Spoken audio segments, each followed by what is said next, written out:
Assalamualaikum warahmatullahi wabarakatuh. Waalaikumsalam warahmatullahi wabarakatuh. Perkenalkan, saya Hermawan Agung Prasetya, CGP Angkatan 9 Kabupaten Kudus.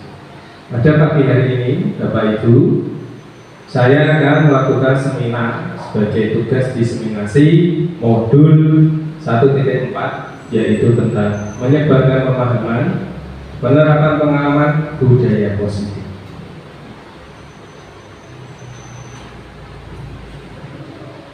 Perkenalan dulu, nama saya Hermawan Agung Prasetya, CGP Angkatan 9, sebagai fasilitator yaitu Pak Yusmin Aji Joko, sebagai pengajar praktek yaitu Bu Sri Yuni Karnawati.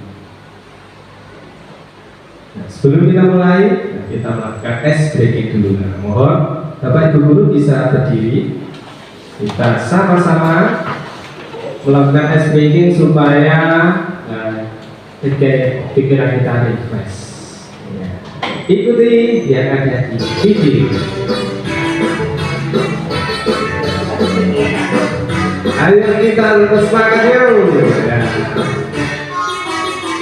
Tangan diputar-putar, putar-putar.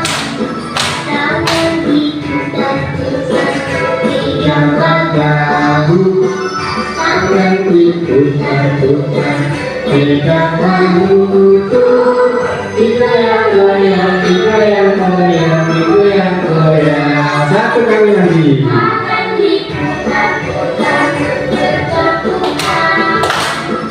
Tangan diputar-putar, pegang bahu. Tangan diputar-putar, pegang bahu. Digoyang-goyang, Digoyang-goyang, digoyang-goyang. Diputar-putar, diputar ke atas, diputar-putar, diputar ke bawah, diputar-putar, diputar ke kanan, diputar-putar. diputar ke kiri. Ayo semangat lagi, lanjut.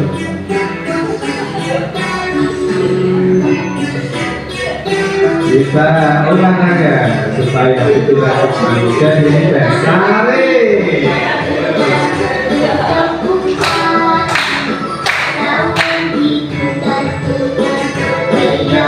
Bahu, tangan diputar-putar, pegang bahuku, digoyang-goyang, digoyang-goyang, digoyang-goyang.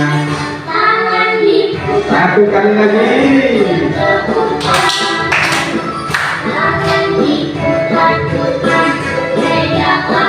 Bahu, tangan diputar-putar, pegang bahuku, digoyang-goyang, digoyang-goyang, digoyang-goyang.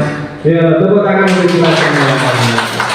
Ini sudah bisa digunakan saat nanti pembelajaran juga bisa. Anak-anak pasti akan menjadi rileks dan senang terhadap pembelajaran kita. Nah, ya silakan Bapak Ibu bisa duduk kembali.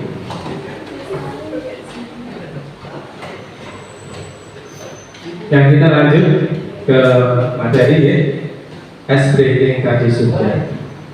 Ice breaking ini berfungsi untuk mempersiapkan mental anak, mempersiapkan fisik anak, juga mempersiapkan semangat anak. Jadi ice breaking juga perlu digunakan untuk pembelajaran. Selanjutnya yaitu keterkaitan antar materi. Modul 1.1 tentang filosofi pemikiran Ki Hajar Dewantara. Bapak Ibu, pemikiran Ki Hajar Dewantara ini sudah dari dulu digaungkan. Apa? Ada yang tahu Ki Hajar Dewantara itu sebenarnya apa, Bapak Ibu? Teori. Ini lebih ke dispesifikasikan pada kurikulum Merdeka Belajar. Jadi dari dulu sudah ada pembelajaran Ki Hajar Dewantara, yaitu berpihak pada anak. Yang pertama adalah kodrat anak, Yang kedua adalah kodrat zaman. Perbedaannya apa? Kodrat anak berarti kita harus bisa memenuhi kebutuhan anak. Kebutuhan anak sekolah, contohnya apa? Ya. Belajar, yang pertama adalah kebutuhan. Jadi di Merdeka Belajar yaitu kita tidak bisa memaksakan anak harus bisa, tapi kita yang mengerti kebutuhan anak itu apa. Jadi tidak semuanya bisa digebuk rotok, tidak bisa.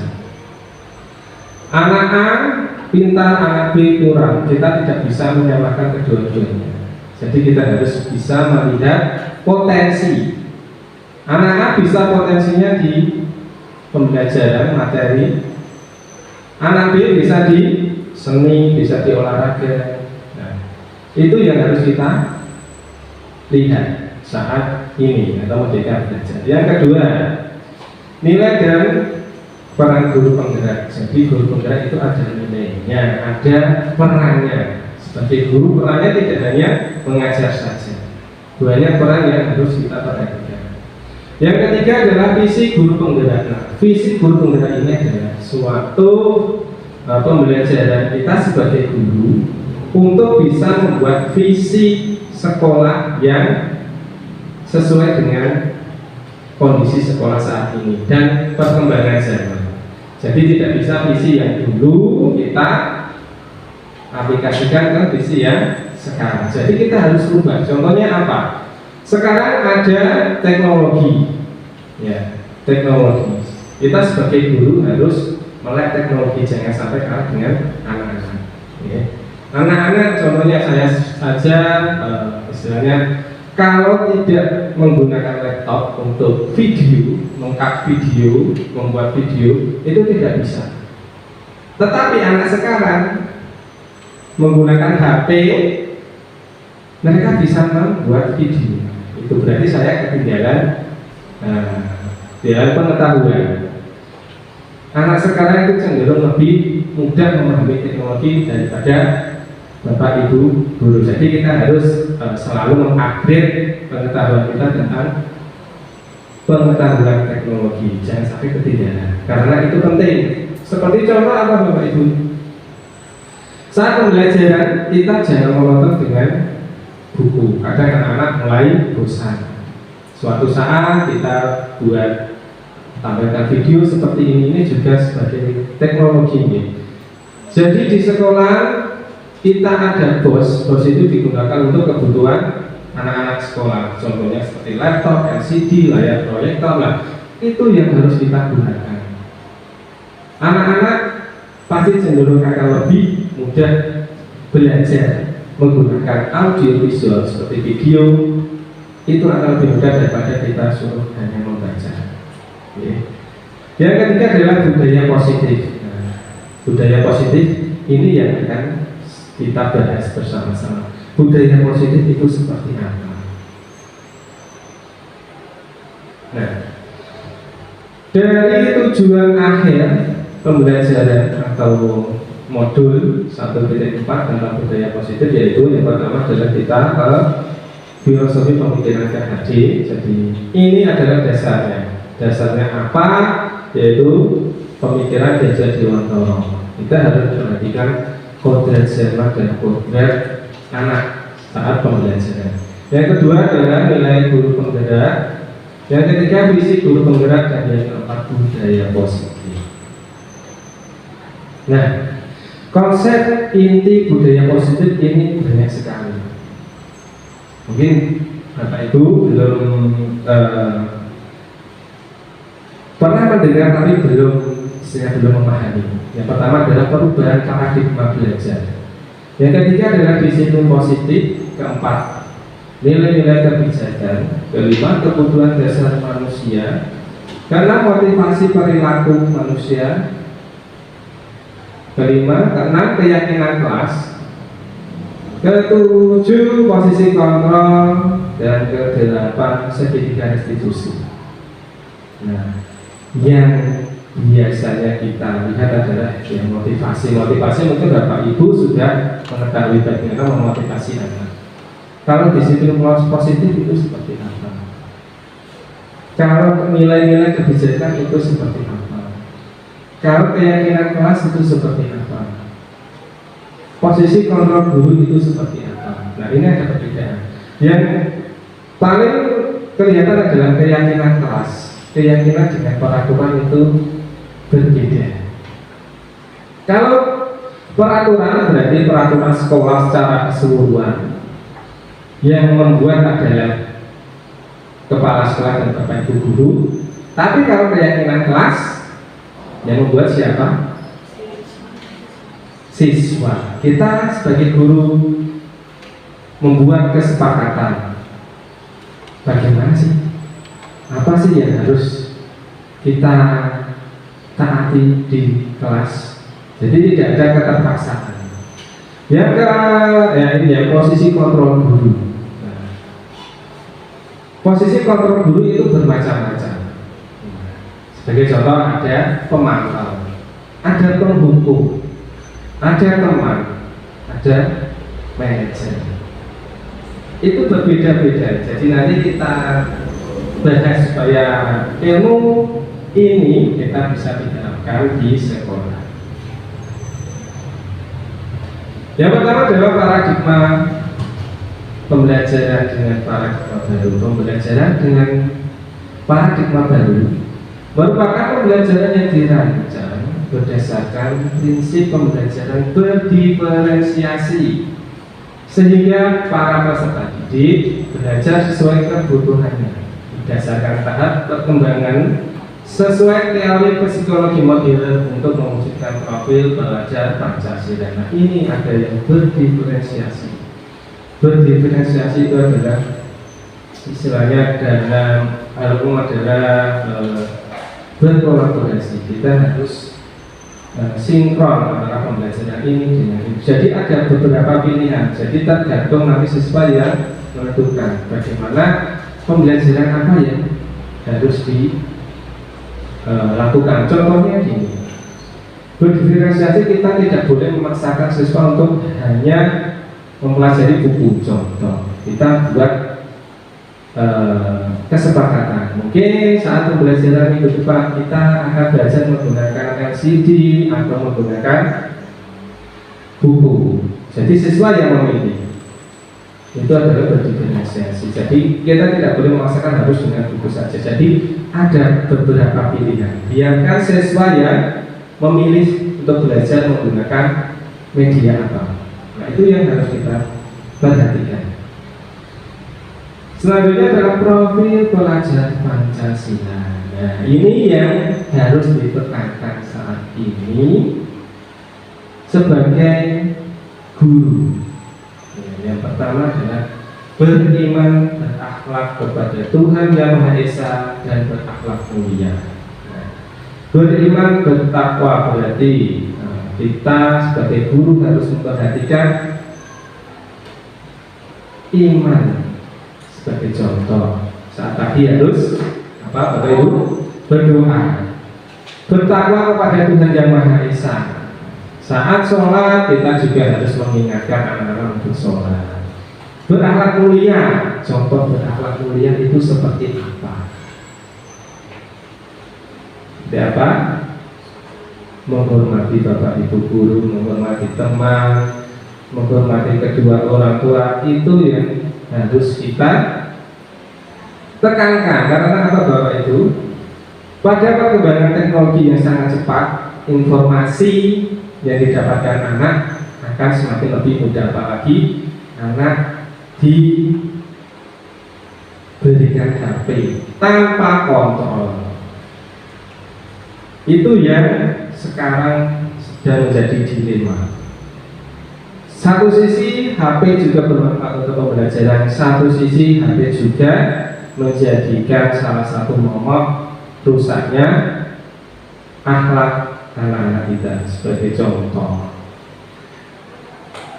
anak-anak bisa mengakses video tentang misal dilihat sinetron anak sekolah, tapi tidak mewujudkan bahwa itu anak sekolah.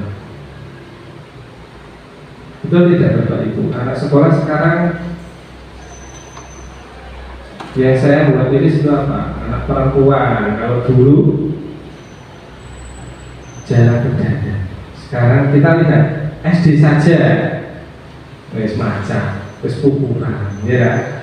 SMP, nah, jadi kecoban. Nah, ini yang perlu kita perhatikan. Jadi kita sebagai guru harus bisa istilahnya memberitahu bagaimana sih dandanan yang bagus, bagaimana sih sebagai anak sekolah apa yang harus kita lakukan. Kita harus memberitahu kontrol pada gadget. Kadang anak-anak hanya terpacu pada gadgetnya saja. Dipanggil orang tuanya sekali dua kali pasti tidak nengok. Begitupun dengan anak saya juga seperti itu. Dipanggil pun dia tidak menengok. Kalau tidak 3 kali. Nah itu menjadi dilema bagi saya. Yang kedua adalah berkebinekaan global. Kebinekaan global. Jadi kita Indonesia itu terdiri dari berbagai macam suku dan agama. Bagaimana kita bisa memberikan contoh atau memberi pengetahuan kepada anak-anak tentang toleransi. Tidak hanya toleransi beragama, tapi untuk toleransi saat berteman. Kadang ada teman-teman yang gimana ya, walaupun dari di sini saja sekolah kita Irang itu biasanya juga busang, nah rambutnya keriting juga itu yang harus kita kasih tahu ya Bapak Ibu. Yang ketiga adalah gotong royong. Jadi kita harus menumbuhkan rasa gotong royong kepada siswa kita. Contohnya seperti saat tiket, kita buat tiket, kita juga mengajarkan bahwa tiket dilaksanakan secara bersama-sama. Itu juga menunjukkan tentang gotong royong. Yang ketiga adalah kreatif. Nah, Bapak Ibu, ini yang menjadi kendala bagi Bapak Ibu yang sudah senior ya. Tapi juga Bapak Ibu yang sudah senior juga sangat ingin belajar tentang kreativitas. Karena terkendala dengan pengetahuan, sekarang kreativitas bisa diakses lewat HP, lewat internet. Jadi sebagai guru, bagaimana kita bisa membuat kreatif anak-anak dalam pembelajaran. Tapi kreatif ini tidak hanya pada pelajaran SBK saja. Kadang kan kreativitas anak-anak nanti saat pelajaran SBK. Jangan. Sebisa mungkin setiap mata pelajaran kita tumbuhkan rasa kreativitas anak-anak. Selanjutnya adalah bernalar kritis. Bernalar kritis ini anak-anak harus bisa berpikir kritis, bernalar kritis. Bernalar kritis ini bagaimana anak-anak bisa memecahkan masalah yang ada di lingkungan sekitar. Contoh yang lebih mudah yaitu tentang sampah. Anak-anak di sini masih sering membuang sampah tidak pada tempatnya. Bagaimana nanti kita bisa memberikan pemikiran tentang bernalar kritis anak-anak dalam melihat kondisi di lingkungan sekolah kita sudah bersih, tapi kok setelah istirahat kotor lagi. Marilah kita tumbuhkan rasa berpikir kritis anak-anak tentang pengelolaan sampah. Yang terakhir adalah mandiri. Di sini anak-anak mandiri. Mandiri itu bukan berarti kita kasih soal ya, atau mandiri bagi sendiri ya. Kita kasih soal, silakan dikerjakan, jangan sampai seperti itu. Tetap kita sebagai fasilitator, ya. Kita sebagai fasilitator berarti kita hanya mengarahkan. Biar anak-anak yang bisa bekerja sama dengan temannya, monggo silakan. Tidak apa-apa. Yang penting anak-anak tetap ada di kontrol kita, mandiri.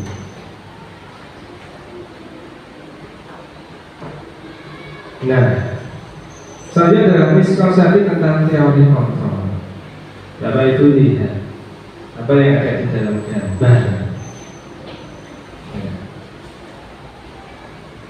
Seorang anak Ada beberapa guru ini, ada 5 guru. Apabila anak melakukan kesalahan, pasti kita akan memarahi.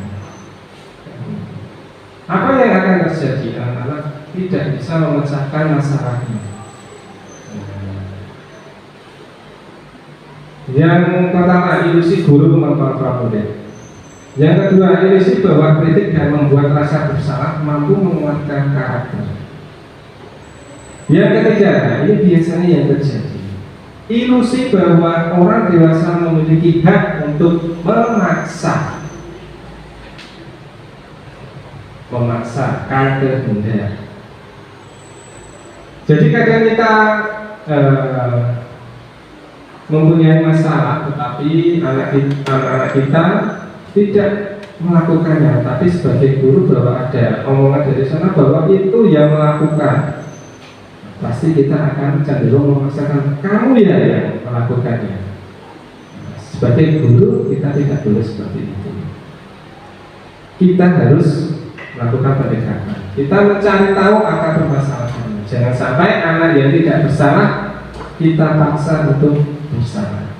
Yang keempat, ilusi bahwa semua penguatan positif efektif dan bermanfaat. Tidak semuanya, ya, ada yang manfaat, ada yang tidak tergabung dengan kondisi. Nah, mengubah paradigma stimulus respon ke pendekatan teori kontrol, stimulus realita kebutuhan manusia. Tetapi teori kontrolnya bahwa setiap orang realitanya kebutuhannya berbeda. Setiap murid kebutuhannya juga berbeda. Yang kedua, semua orang melihat hal yang sama, tetapi semua orang memiliki gambaran berbeda. Setiap murid juga memiliki gambaran berbeda. Contohnya, cara mengerjakan matematika itu ada berbagai cara. Sebagai contoh, mengurutkan pecahan dari terbesar ke terkecil. Ada yang menggunakan KPK, ada yang menggunakan pembagian. Ya. Jadi kita tidak bisa memaksakan harus menggunakan KPK, harus menggunakan pembagian. Karena apa? Cara itu berbagai macam, tetapi tujuannya, hasilnya sama. Kita harus melihat itu. Yang ketiga, kita mencoba mengubah orang agar berpandangan sama dengan kita. Tetapi teori kontrolnya, kita berusaha memahami pandangan orang lain tentang dunia. Nah, ini yang sering kita lakukan, mengubah orang agar sesuai pandangan kita. Tapi yang paling bagus adalah berusaha memahami, kita pahami pandangan orang tersebut. Walaupun berbeda juga tidak apa-apa. Kita harus saling menghormati. Yang keempat, orang lain bisa mengontrol saya. Teori kontrolnya hanya Anda yang bisa mengontrol diri sendiri. Pemaksaan ada pada saat bujukan gagal.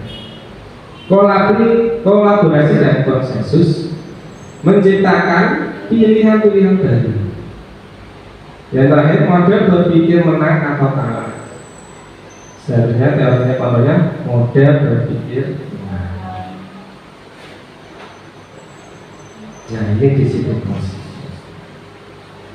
Disiplin positif berasal dari kata disiplina yang berarti belajar.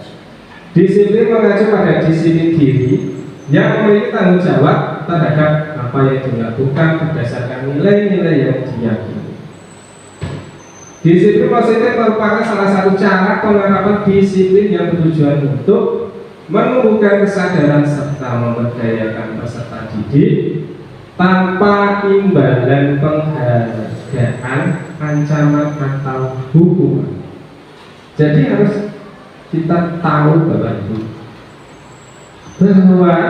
menumbuhkan kesadaran dengan penghargaan, reward, dan ancaman atau hukuman itu akan berdampak sangat tajam. Contohnya, kalau kita kasih imbalan, mungkin anak-anak hanya akan menjawab dengan harapan imbalan. Satu kali kita kasih, 2 kali, 3 kali, pasti anak-anak akan berpikir, kok mesti untuk imbalan. Tapi kalau tidak dapat imbalan, apa yang terjadi?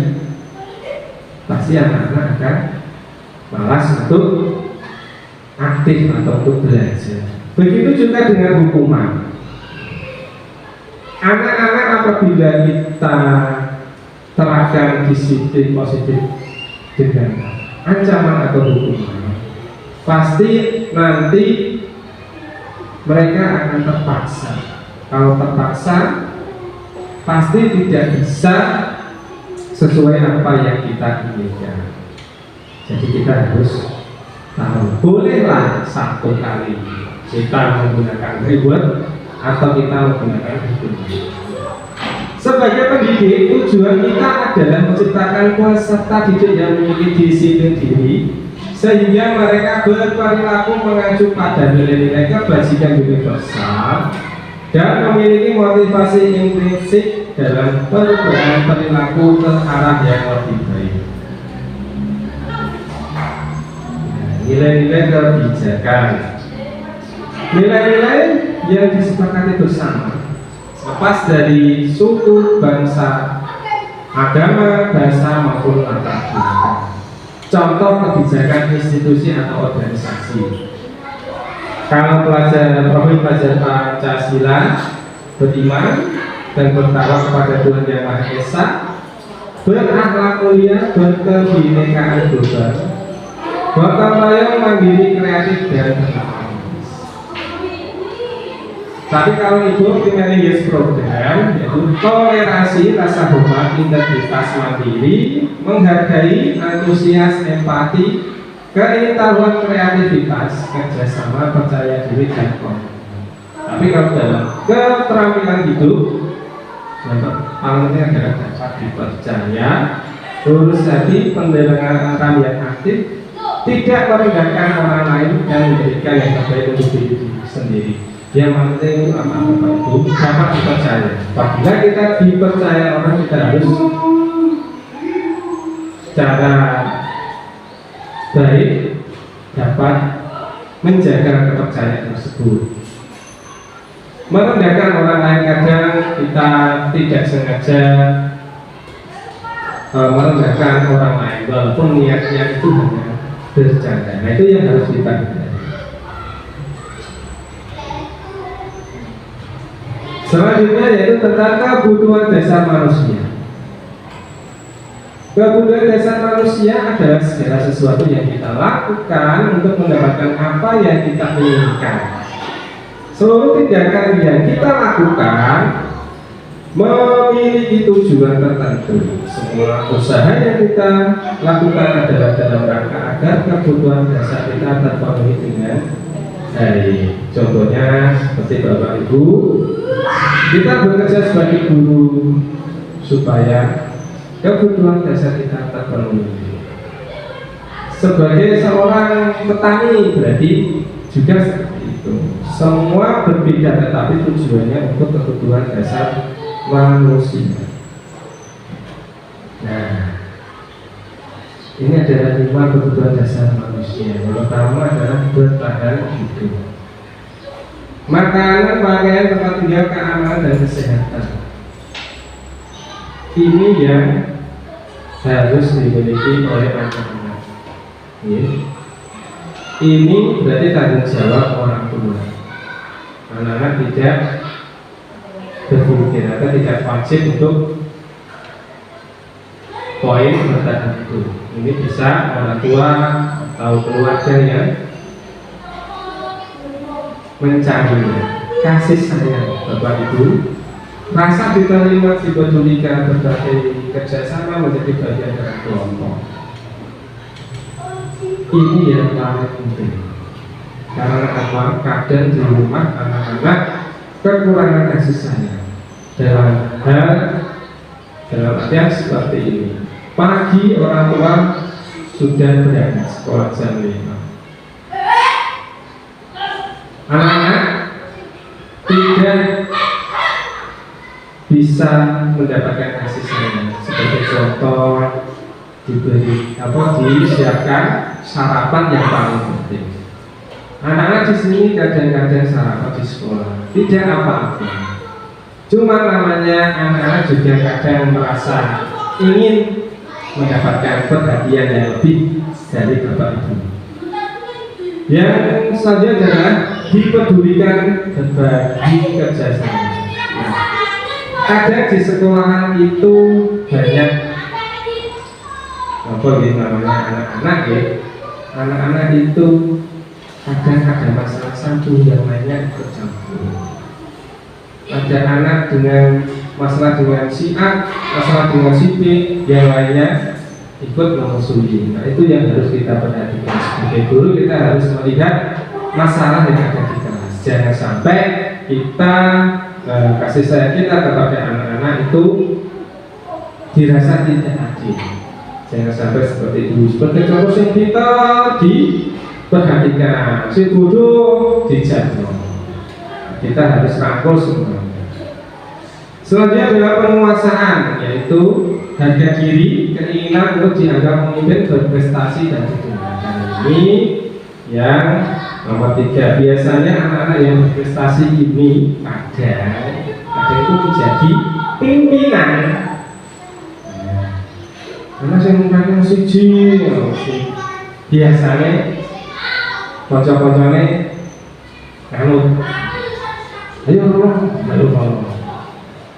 Cakain aku merasa dibelani, dia malah dibelani. Nah, itu yang menjadi kadang di sekolah seperti itu saya alami, apalagi di kelas 5. Jadi harus istilahnya apa ya? Kita harus bijak dalam memberikan penguasaan. Jadi bahwa semuanya itu sama, tidak boleh ada yang menjadi pemimpin kelompok gitu. Yang keempat, kebebasan. Mandiri, memiliki pilihan, mencoba hal baru, mampu mengendalikan arah dunia.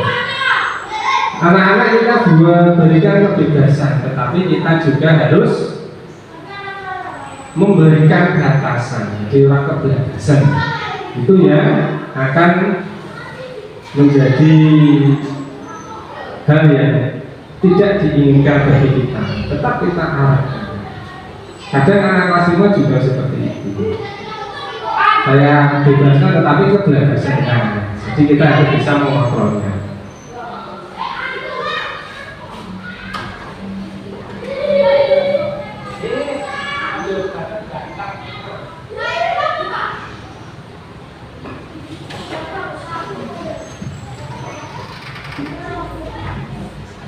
Selanjutnya yang kelima adalah kesenangan, bermain, humor, antusiasme, dan tertawa. Bapak Ibu, ini yang harus kita lakukan di kelas, bahwa pembelajaran itu menyenangkan.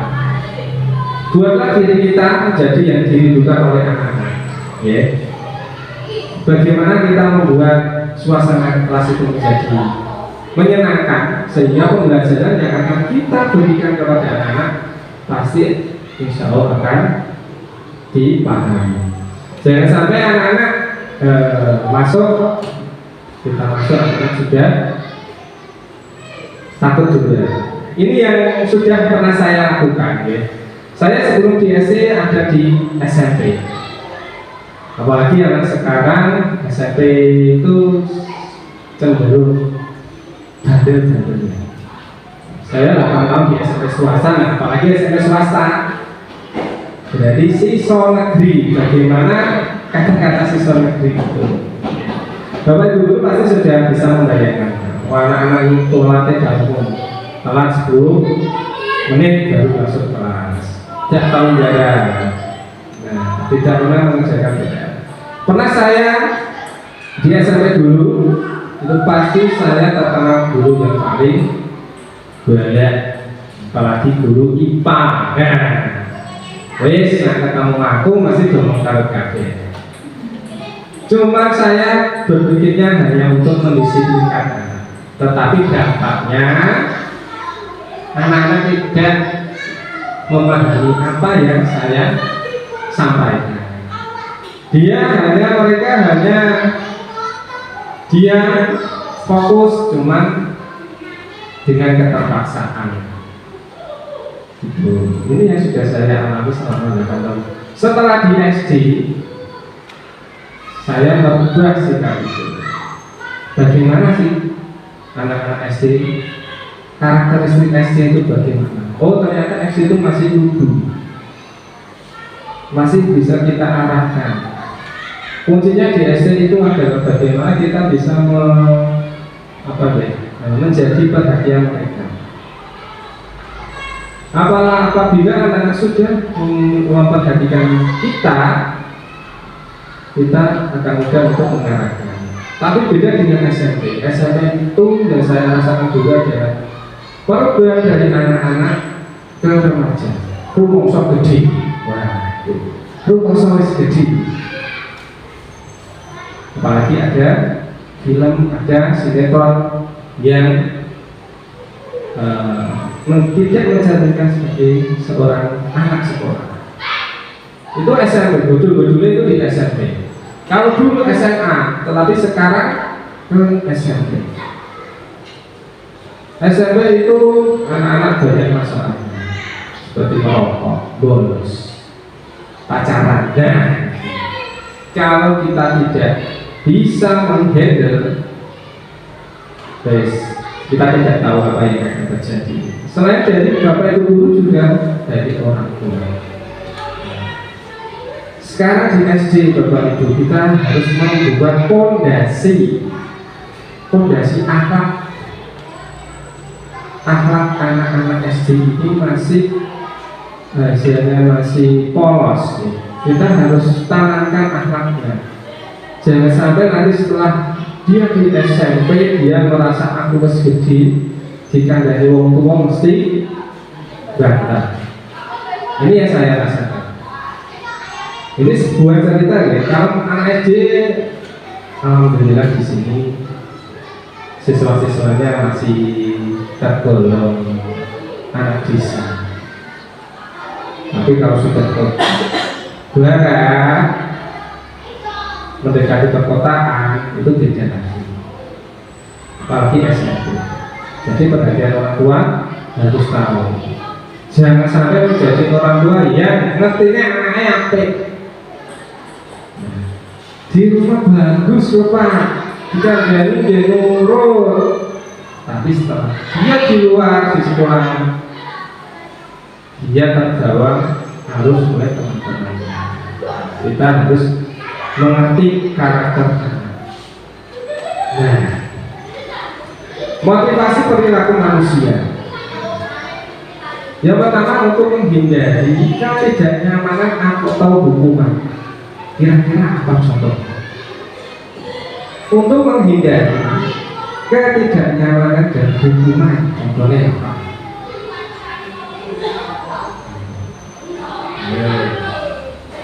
Saya tahu, Bapak Ibu silakan.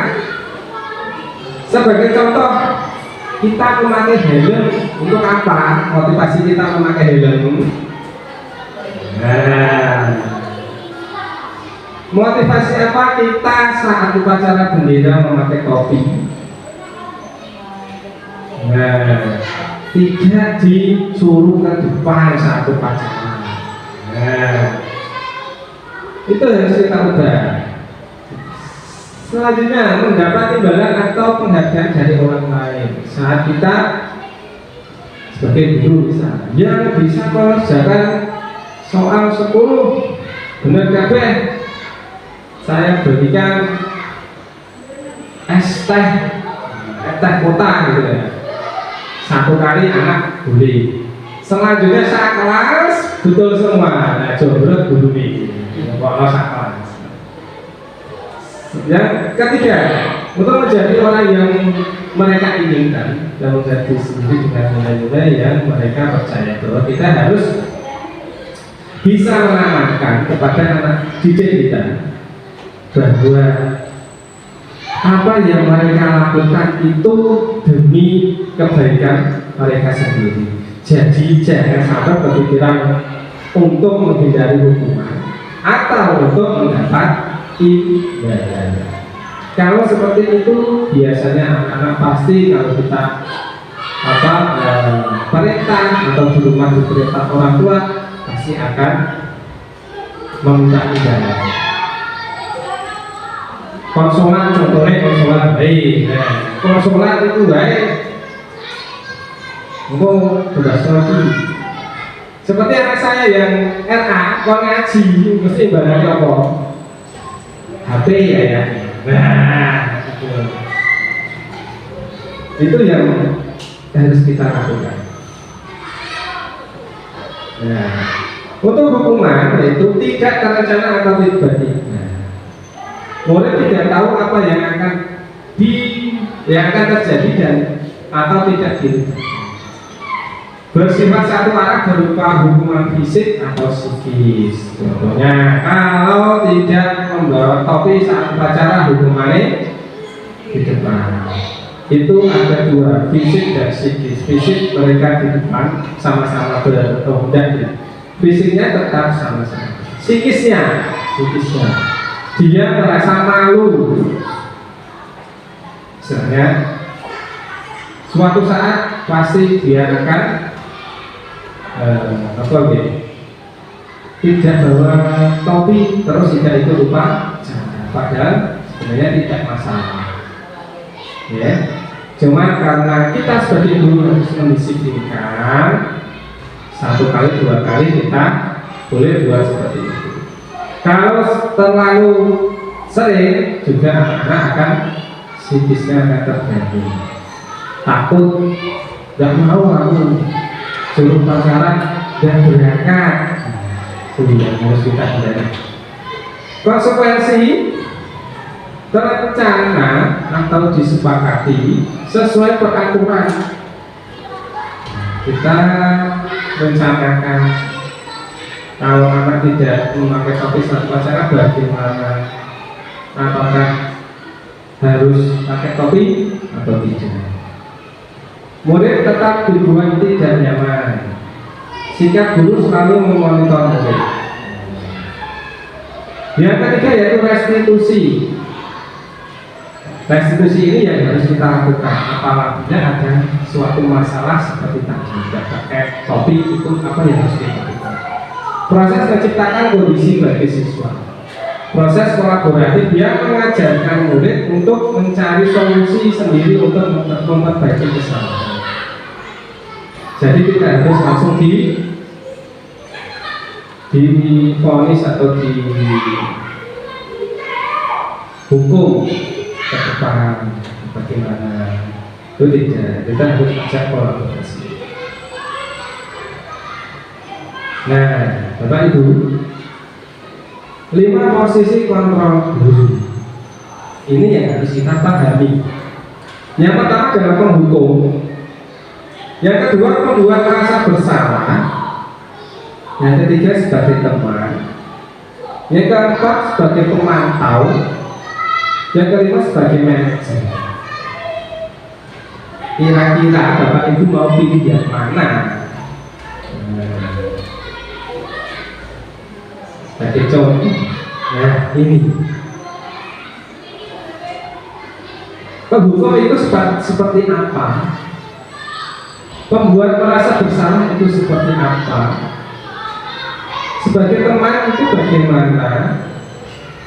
Sebagai pemantau itu seperti apa? Sebagaimana manajer itu seperti apa? Kita harus tahu.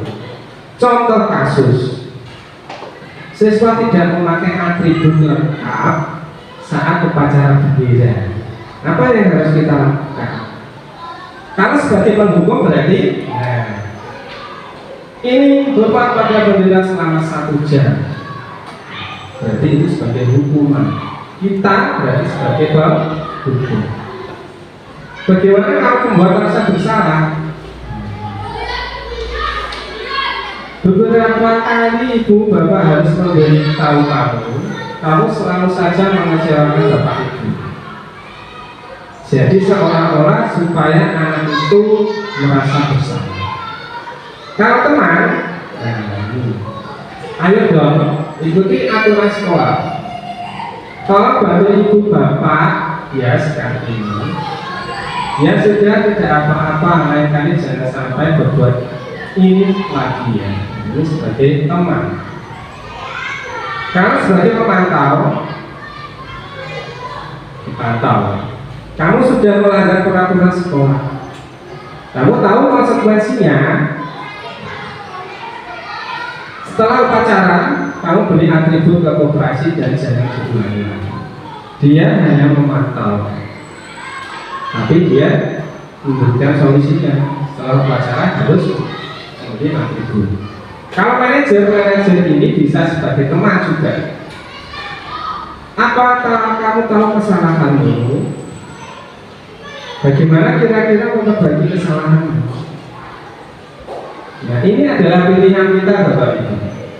Atau mau menjadi teman, menjadi manajer, menjadi pembuat rasa bersalah, itu tergantung dari sikap kita. Menjadi teman pun kadang kita disepelekan. Balah, kalau Pak Iko gampang. Nah, itu yang menjadi, apalagi menjadi penghukum, mesti jeli-jelian kalau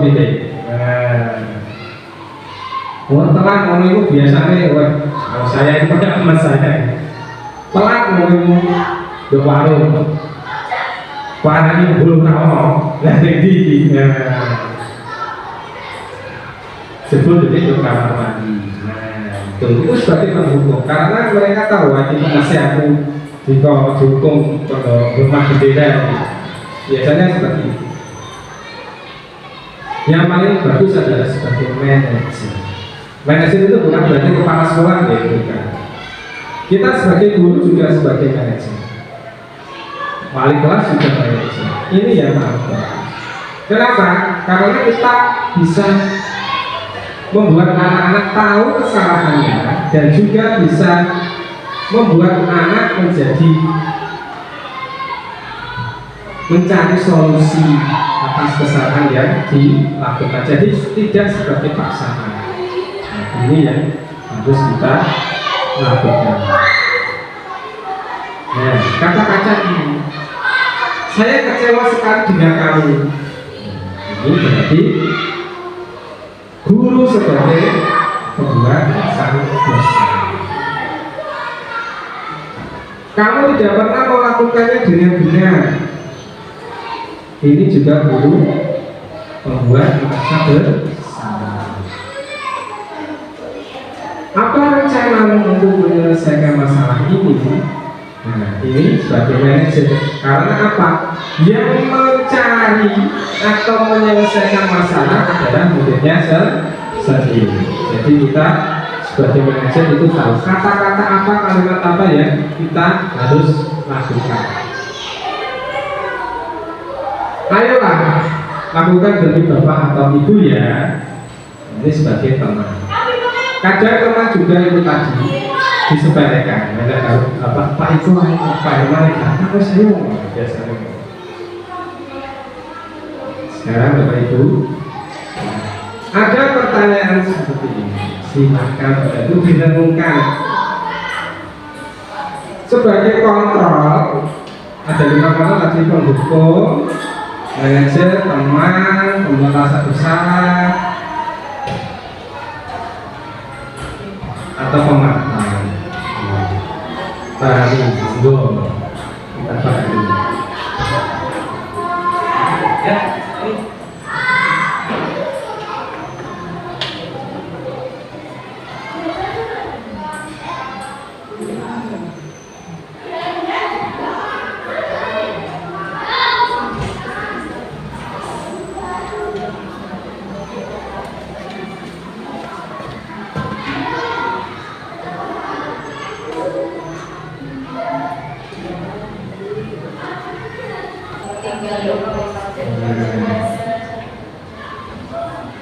Pemantau.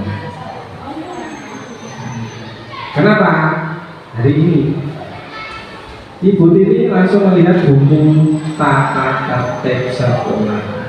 Itu sebagai pemantau.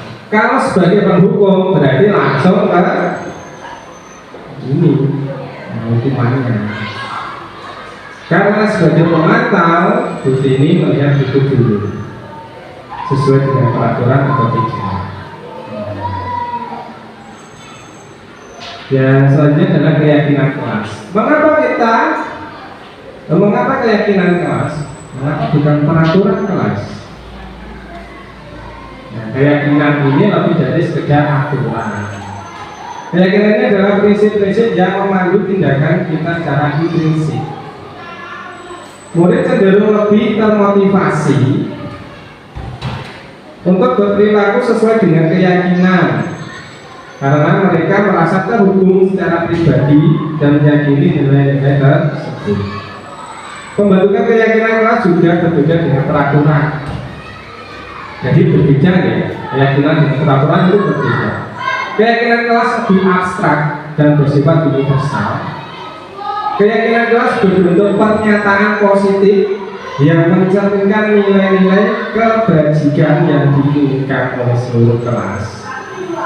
Selain itu, keyakinan kelas sebaiknya tidak terlalu banyak agar mudah diingat dan dipahami oleh semua anggota kelas. Keyakinan ini harus relevan dengan lingkungan kelas sehingga dapat diterapkan dalam kehidupan sehari-hari. Jadi kesimpulannya, keyakinan kelas memiliki keunggulan dibandingkan dengan peraturan kelas. Karena mereka berdasarkan pada nilai-nilai universal, memotivasi perilaku intrinsik dan menciptakan lingkungan kelas yang bersifat positif dan berdaya tahan. Ini membutuhkan keyakinan kelas bersifat abstrak, berupa pernyataan universal, dibuat dalam pernyataan positif, sedikit saja agar mudah diingat sesuai dengan fungsi kelas dan sekolah sehingga mudah diterapkan. Semua warga sekolah, warga kelas dilibatkan saat pembuatan keyakinan kelas. Jadi pembuatannya dilakukan dengan kesepakatan. Nah, sekarang pembuatan keyakinan kelas. Contoh disiplin, datang tepat waktu di sekolah. Kira-kira yang kedua, yang disiplin, berarti ini dulu, apa? Memakai seragam, karena religius, betul karena sebelum belajar peduli lingkungan, contohnya membuang sampah. Toleransi, menghargai, menghormati tata guru. Itu yang harus kita sepakati di dalam kelas. Jadi semua siswa bisa tahu, bisa paham, dan bisa melaksanakan dengan baik. Yang terakhir adalah segitiga restitusi. Suatu proses dialog yang dijalankan oleh guru agar dapat menghasilkan murid yang mandiri dan bertanggung jawab. Ini digunakan untuk saat guru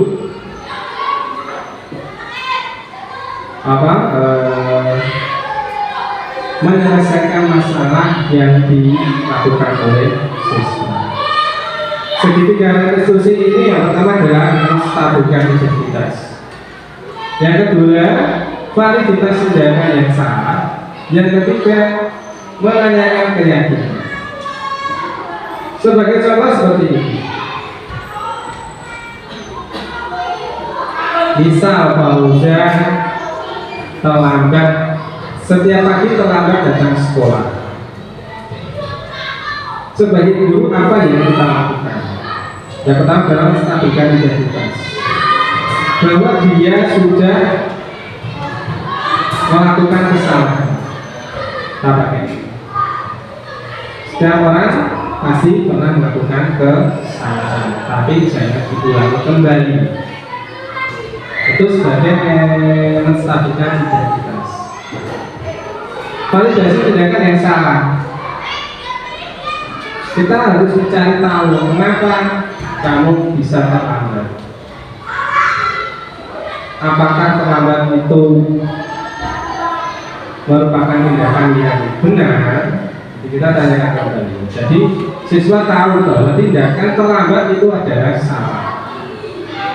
Tetapi kita juga harus mencari tahu alasannya terlambat itu seperti apa.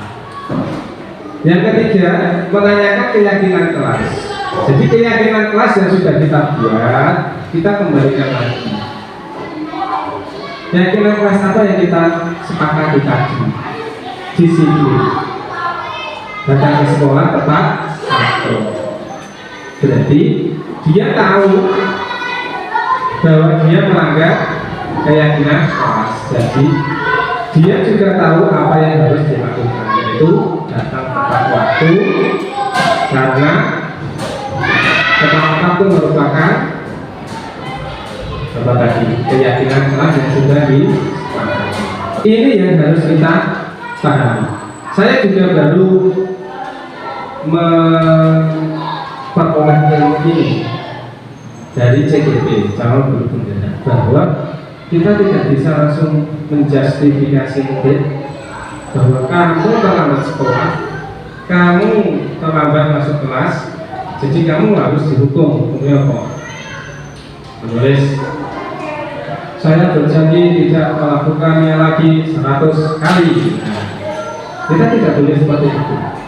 Jadi ternyata kita harus melakukan istilahnya menselidiki apa yang terjadi.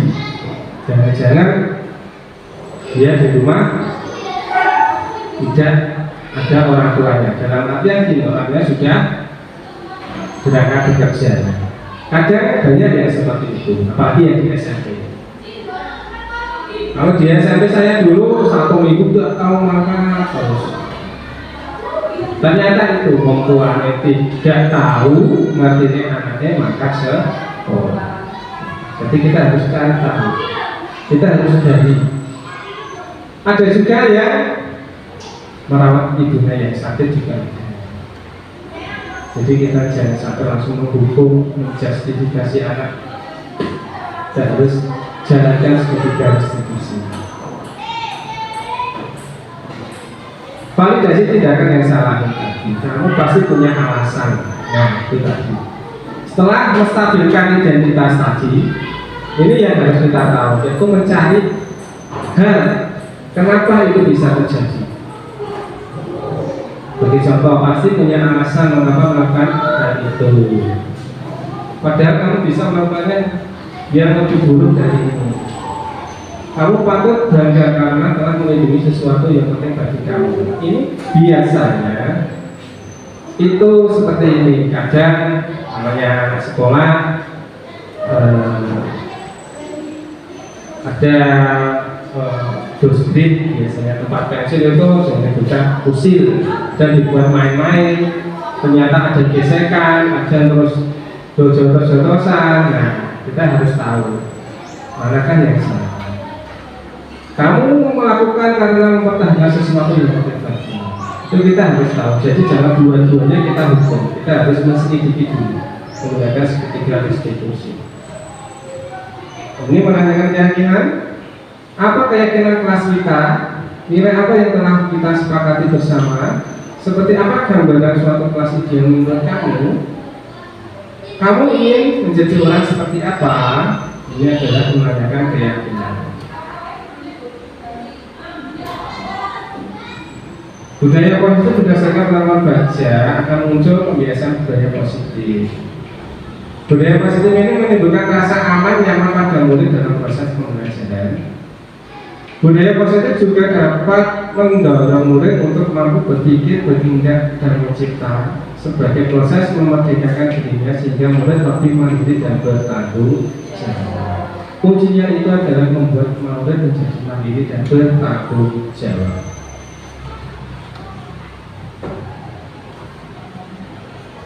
Nah, ini sejauh mana saya memahami konsep ini? Nah, ini pada disiplin positif.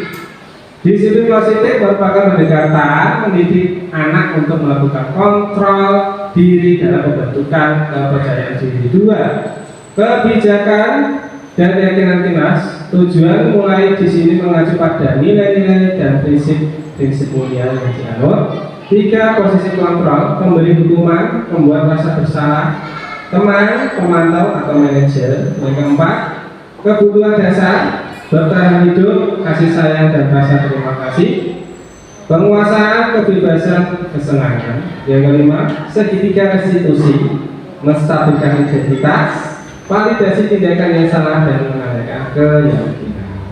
Ini yang harus kita pahami Bapak Ibu.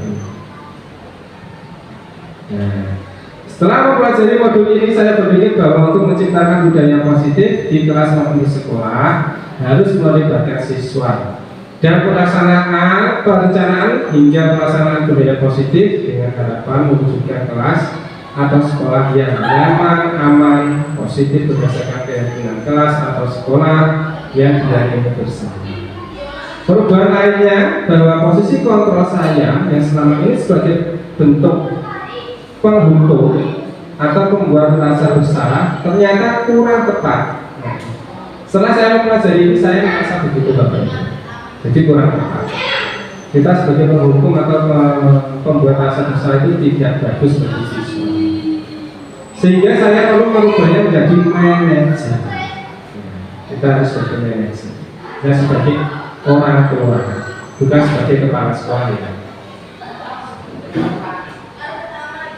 Pengalaman yang pernah saya alami dalam konsep modul budaya positif, ketika saya mempunyai keinginan untuk menyelesaikan masalah pelanggaran atau indisipliner siswa dengan diri sebagai manajer. Terkadang sikap saya berbenturan dengan budaya sekolah yang biasanya menghukum siswa berdasarkan ada aturan sekolah, sehingga langkah jitu membentuk disiplin. Maka dari itu untuk melakukan suatu pendekatan khusus dalam mensosialisasikan hal ini kepada anak sejawat. Jadi tadi Bapak Ibu kita sudah mempelajari tentang 5 kontrol sebagai guru. Jadi kita harus tahu dan memposisikan diri kita sebagai apa.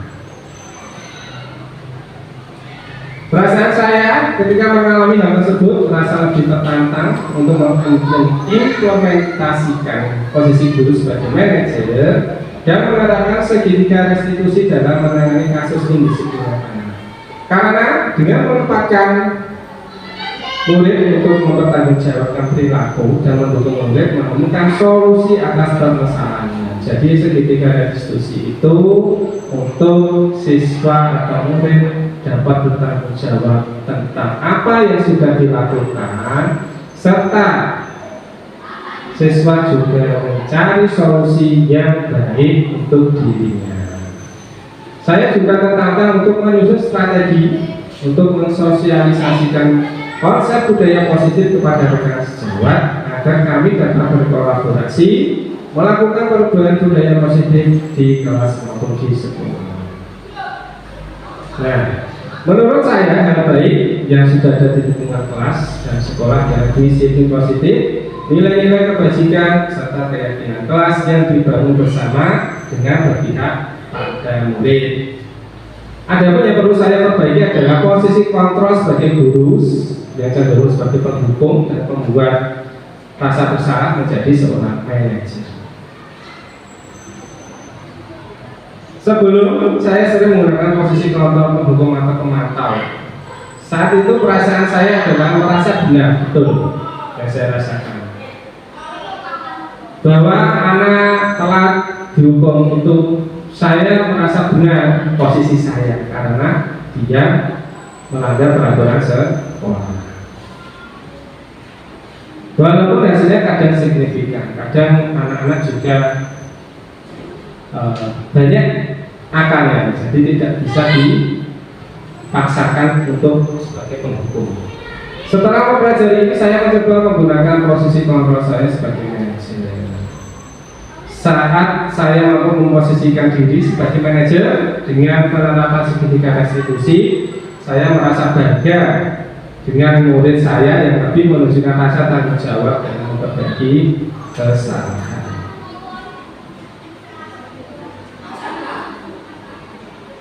Hal menciptakan budaya positif adalah kolaborasi dan kerjasama. Karena kerjasama dalam mewujudkan nilai-nilai kebijakan diperlukan agar dapat membangun budaya positif di sekolah. Sarana dan prasarana sekolah sangat menunjang dengan mewujudkan sekolah yang nyaman, aman, dan mendukung proses pembelajaran yang benar. Terima kasih. Demikian yang bisa saya sampaikan. Semoga yang saya sampaikan pada pagi hari ini tentang budaya positif dapat bermanfaat bagi Bapak Ibu dan bisa diaplikasikan di kelas masing-masing. Terima kasih. Mohon maaf apabila ada tutur kata yang salah dan mengganggu waktu Bapak Ibu guru. Saya mohon maaf sebesar-besarnya. Wassalamualaikum warahmatullahi wabarakatuh.